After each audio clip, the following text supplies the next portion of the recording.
ओम शांति। मुरली की तारीख है 18/5/2026। बाबा मुरली का सार बता रहे हैं। मीठे बच्चे, इस रूहानी नशे में रहो। हम ईश्वरीय फैमिली के हैं। कितनी अच्छी बात, कितना अच्छा शब्द और कितना अच्छा हमारा भाग्य।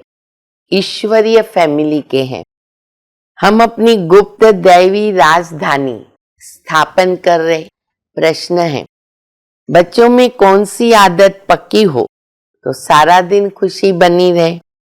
उत्तर है, अगर सवेरे सवेरे उठकर विचार सागर मंथन करने की आदत हो तो सारा दिन अपार खुशी रहेगी। बाप की श्रीमत है, बच्चे अमृत वेले उठकर अपने बाबा से मीठी मीठी बातें करो, विचार करो। हम सब किस फैमिली के हैं, हमारा कर्तव्य क्या है? अगर बुद्धि में रहे कि हमारी ईश्वरीय फैमिली है, हम अपनी नई राजधानी स्थापन कर रहे हैं, तो सारा दिन खुशी बनी रहेगी। तो बाबा मुरली के अंदर भी ये ईश्वरीय फैमिली, रूहानी परिवार का महत्व बता रहे हैं। बाबा कहते हैं, तुम्हारी है बेहद की फैमिली। ईश्वरीय फैमिली, बेहद की फैमिली। भक्ति में कहते हैं ना, तुम मात पिता हम बालक तेरे। तो मात पिता मिला, हम बाबा के बच्चे बने। तो बाबा कहते, ये तो फैमिली हो गई ना। ऐसी फैमिली का गीता में भी कोई गायन नहीं है। तो तुम्हें नशा है।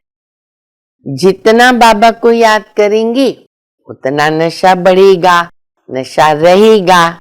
देहाभिमान में आते बच्चे तो नशा क्या हो जाता है, थोड़ा नीचे उतर जाता है। तो बाबा कहते ये है ईश्वरीय फैमिली। और जब तुम नई दुनिया में जाएंगे तो वहां होगी दैवी फैमिली। और पुरानी दुनिया में है आसुरी फैमिली। तीनों बता दिया बाबा ने।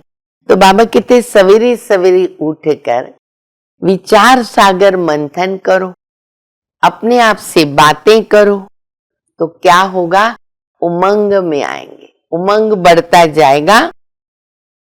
लोग जब नींद में सोए रहते हैं तब तुम जागते हो। देखो बाबा ने कैसी जीवन बना दी। दुनिया सोती है, हम जागते हैं, बाबा को याद करते हैं। श्रीमत पर चलने से बच्चे खुशी में रहेंगे। आसुरी फैमिली से अब तुम बच्चों की दिल हट जानी चाहिए। धीरे धीरे हमारी बुद्धि निकल जानी चाहिए। ये है ईश्वरीय गुप्त फैमिली टाइप। ईश्वरीय फैमिली भी है, गुप्त भी है। ईश्वरीय विश्वविद्यालय, और इसको ईश्वरीय यज्ञ भी कहते हैं। हमें बहुत लवली बनना है। फिर बाबा शिक्षा दे रहे, तुम ईश्वरीय फैमिली के मेंबर हो ना, तो बच्चे तुमको बहुत मीठा बनना है, बहुत लवली बनना है। टाइटल भी बाबा अच्छा याद करा रहे हैं, तुम रूप बसंत हो। आत्मा रूप जानते हैं, और फिर बसंत माना मास्टर ज्ञान सागर। तो तुम रूप बसंत हो, मास्टर ज्ञान सागर बनते हो। और बाबा जो ज्ञान रत्न दे रहे हैं, एक एक रत्न लाखों रुपए का है। तुम हो स्वदर्शन चक्रधारी। देखो कितने टाइटल दे दिए बाबा ने। ये याद रखेंगे, कितना नशा रहेगा। ब्रह्मा बाबा है great great great grandfather. Brahma का सिजरा चला आता है। फिर बाबा कहते हैं शिव बाबा है सारे विश्व का बापू, जो भारत को स्वर्ग बनाते। महात्मा गांधी को बापू कहते थे ना, चाहते थे राम राज्य हो। ये तो बापू का भी बापू है, और वही भारत को स्वर्ग बनाते। ब्रह्मा भी शिव बाबा का बच्चा है। अच्छा, फिर वो किसका बच्चा, माना शिव बाबा किसका बच्चा? तो माताएं कहती है, अरे शिव बाबा तो हमारा बच्चा है। तो ये खेल पाल, ये संगम का हमारा खेल पाल है। तुमको कोई भी देधारी को याद नहीं करना है। कई बच्चे ना बाबा को समाचार नहीं लिखते हैं, चिट्ठी नहीं लिखते हैं, सेवा करते हैं तो वो भी नहीं लिखते। बाबा हमने इनको समझाया, इनको बहुत अच्छा लगा। अच्छा कुछ भी नहीं तो खुश राजी का तो समाचार लिखे। अगर वो भी चिट्ठी नहीं आती है तो बाबा क्या समझते, बच्चा बीमार है। फिर बाबा कहते हैं दूसरी बात कि बच्चे सतयुग में तुम्हारा एक बाप होता है, फिर भक्ति मार्ग से तुम्हारे 2 बाप होते हैं, फिर संगम पर तुम्हारे 3 बाप। तो ये भी बड़ी नशे की बात है। बाकी हाँ माया से युद्ध है तो बच्चे परीक्षाएं तो आएगी, माया तो आएगी, तूफान तो है ना, अंत तक आते रहेंगे, हमें विजयी बनना है।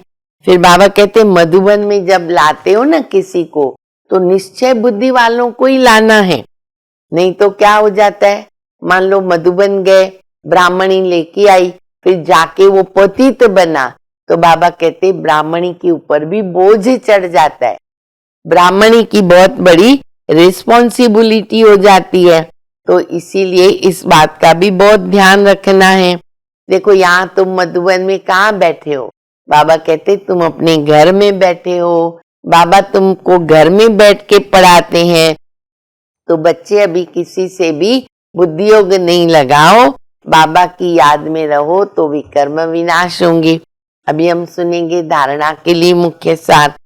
किसी भी देहधारी की याद न आए, इसके लिए किसी से भी प्यार नहीं करना है, इससे पार जाना है, बहुत खबरदारी रखनी है, माया के विकल्पों से घबराना नहीं है, विजयी बनना है।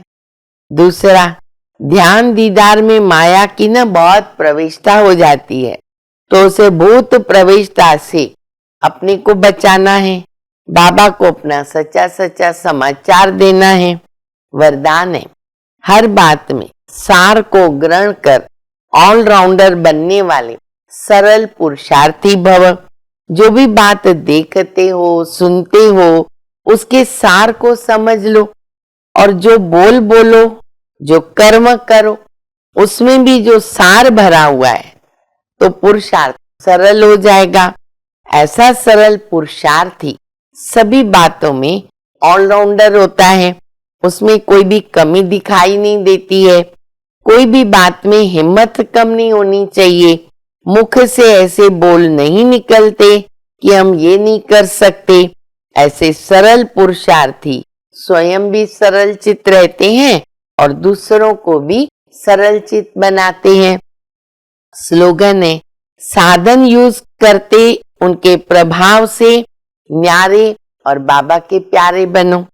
अव्यक्त इशारा, सदा अचल अडोल एकरस स्थिति का अनुभव करो। एकरस स्थिति बनाने के लिए सिवाय एक के कुछ भी देखते हुए न देखो। ये जो कुछ देखते हो ये कोई भी वस्तु रहने वाली नहीं है। तो एक रस स्थैर्यम तब रह सकेंगे जब कोई भी दृश्य देखते क्यों क्या ये उत्पत्ति नहीं होगी। यही व्यर्थ संकल्पों की हलचल का कारण है। इस क्यों की समाप्ति के बाद संपूर्णता आएगी। अच्छा, मीठे मीठे सिकिल दे बच्चों प्रति माता पिता बाप दादा का याद प्यार। Good morning. रूहानी बाप की रूहानी बच्चों को नमस्ते।